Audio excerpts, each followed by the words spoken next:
Hero shooters have come and gone, and few have competed against Blizzard's Overwatch 2, the de facto market leader. The likes of Valorant have carved their own market, but the sheer number of failures, Battleborn, Concord, Dirty Bomb, Lawbreakers, is pretty significant. Conveniently enough, even the superhero genre hasn't exactly been bursting at the seams with quality offerings over the years, outside of Insomniac's Spider-Man series. Enter Marvel Rivals, developed by NetEase Games and featuring a massive roster of recognizable heroes and villains. Instead of trying to do its own thing with the hero shooter formula, its gameplay loop competes directly with Overwatch 2. The kicker? In many ways, it's a lot more fun, embracing a competitive shooter format that rewards teamwork and explosive solo play alike while presenting some new fun mechanics. There are some flaws and evil that will become necessary after a point, but we finally have a worthwhile competitor to Blizzard's juggernaut. A worthwhile hero shooter to compete against Overwatch 2, launching in the same week as Path of Exile 2, a competitor that trounces Diablo 4. Sorry, Mr. Powering Up!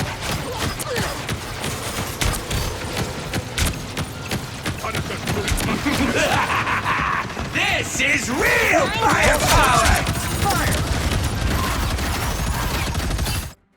There is some semblance of a narrative and evolving plot to Marvel Rivals, and thankfully it accommodates all of the established superhero lore, while not requiring much attention. Long story short, present-day Doctor Doom meets Doom 2099, and they get into it. Time streams are disrupted, new locations that defy established canon are created, see Wakanda becoming an intergalactic empire, and somehow Galacta, the daughter of Galactus, is involved. Things can only play out one way. Heroes and villains interspersed on both sides, beating the tar out of each other. Just what we needed.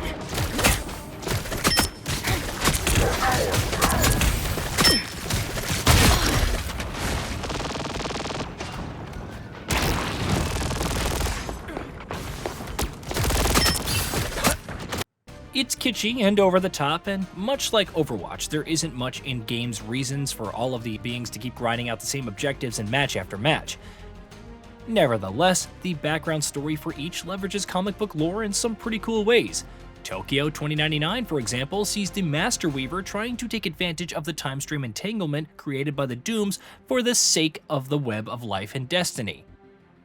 Spider-Zero, his disciple, wants to stop him, so you naturally have two opposing sides. Fulfill the latter's goal, and the victory screen sees her triumphantly sealing the rift, thwarting her master's plan. Win for the Master Weaver, and he'll menacingly drop in, looming over Spider-Zero with the outcome unknown. A small touch, but it does more to reinforce the conflicts taking place as opposed to a simple victory or defeat. As for the character designs, there's no two ways about it, they're incredible. It reminds me of Marvel's 2003 Tsunami imprint 2003, except, well, better in almost every way. They animate fluidly and offer so many extra details. Psylocke's scarf, for example, radiates butterflies at tail end, in line with her motif. Best of all, they act almost as close as you'd expect to their comic book brethren. Granted, not all of their voice lines are on point when interacting, but hearing Rocket Raccoon complimenting Star-Lord on getting a kill in the most deadpan manner, or Punisher commenting on how weird things are with some of the objectives, is genuinely fun. I'd like to see more variety though, especially for Galacta, whose voice lines have already overstayed their welcome. Marvel Rivals features the same role alignment as Overwatch. You have strategists, who support allies with healing and other buffs, vanguards who tank damage and take space, and duelists, the damage dealers. While there are certainly far more duelists than other classes, there's still a nice variety of playstyles available. Thor is a vanguard who focuses more on melee attacks and throwing his hammer while charging up his thunder powers to unleash ranged bursts. With enough hammer charges, you can fly a reasonable distance with Mjolnir to close in on targets above ground. It's a completely different playstyle from Penny Parker, who works better at defense and zone control, deploying mines and a station to provide health and shields. However, she also has a fair bit of mobility and crowd control abilities, which can come in handy for shutting down some ultimates.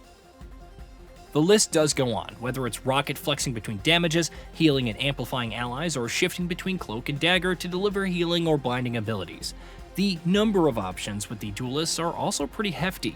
Despite both being flankers, Psylocke and Spider-Man fulfill completely different purposes. The same goes for Winter Soldier and Punisher, though they're both technically hit-scan, and Wolverine and Iron Fist, who prefer up-close melee encounters. Balance-wise, it's a testament to the developer that things toe the line between feeling utterly broken and just right. Sometimes it can feel the opposition never dies with the amount of healing on the field. Meanwhile, you could get almost instantly deleted from a shot by Hawkeye or even just a few hits from Hela.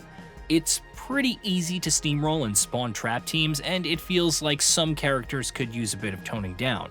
Nevertheless, they're all tremendously fun to play, even if aiming some melee attacks with characters like Venom can take some getting used to. The team-up attacks are great at least, unleashing the symbiote with Penny or Peter Parker, or going to ham with the Punisher with Rockets providing backup encourages picking certain heroes for synergies, even if they're not always the best overall. Of course, the greater issue is the lack of a role queue in any mode. Conquest feels more like team deathmatch / kill confirmed, so a more free-flowing composition makes more sense. However, quick play often comprises 5 duelists. If you're lucky, the 6th person will take on a strategist or vanguard role. Better teamwork almost always wins the day, but when you lose out simply because of no healing, it can feel frustrating. It may not be what many want to hear, especially given the controversy over role lock in Overwatch, but it's a necessary evil. As for the maps, I found most of them enjoyable, with Hydra's base perhaps standing out the most due to its transformative properties. Though they can feel rudimentary at times, the environmental damage occasionally spices things up, and the aesthetics are really good. Otherwise, each presents a pretty solid mix of high ground opportunities and flanking routes, while still being relatively easy to navigate. The only map that felt a bit underwhelming was Kleintar. Its symbiotic properties weren't exactly super impressive, especially compared to the other environmental factors. Marvel Rivals could use more maps and modes though. Even as a free-to-play title, only one map for Conquest, which is pretty fun mode when you embrace the chaos, feels limiting. There's also no ranked play, and while it's not uncommon for developers to roll it out later, its absence in light of the rest of the offerings is felt all the more. Performance-wise on PC, things feel solid for the most part, though there was some stuttering at one point and I experienced at least one crash. Connection quality is otherwise on point with pretty much no lag. The only other demerit against the title is how it handles cosmetics. Additional outfits or skins must be purchased with real money or earned from the Battle Pass. You can pay about $5 for the Luxury Battle Pass, which grants some genuinely great-looking skins, but there's also a free tier for spending in-game currency to unlock units used to purchase cosmetics and bundles. However, you can also spend money on lattices and convert them into units. All this is fine and dandy, but like Helldivers 2, you must unlock a certain number of options from the Battle Pass before getting to the latter tiers where the units lay. You can unlock sprays, avatars, and KO prompts by gaining proficiency with characters, but otherwise, it's slim pickings for those who want to get credits straightforwardly and unlock skins or emotes. The current offerings feeling so slim is a separate issue, but worth pointing out. Peter Quill at your service. Like that.